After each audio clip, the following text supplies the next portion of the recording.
వాల్మీకి మహర్షి రామాయణంలో శ్రీరామ జననాన్ని ఇలా వర్ణిస్తాడు. తతో యజ్ఞే సమాప్తేతు ఋతూనాం షట్ సమత్యయుః తతశ్చ ద్వాదశే మాసే చైత్రే నవమికే తిథౌ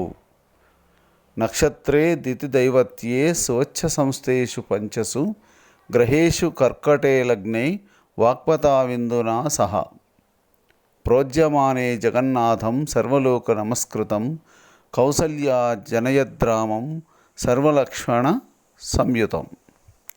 విష్ణోరర్ధం మహాభాగం పుత్రం ఇక్ష్వాకువర్ధనం కౌసల్యా శుశుభౌ తేన పుత్రేణామిత తేజసా యథావరేణ దేవానాం అతిర్వజ్రపాణినా భరతో నామ కైకేయ్యాం జన్నే సత్యపరాక్రమః సాక్షాద్ విష్ణోశ్చతురాశ్చ సర్వైః సముదితో గుణైః అథ లక్ష్మణ శత్రుఘ్నౌ సుమిత్రా జనయత్సుతౌ వీరా సర్వాస్త్ర కుశలౌ విష్ణోరర్ధ సమన్వితౌ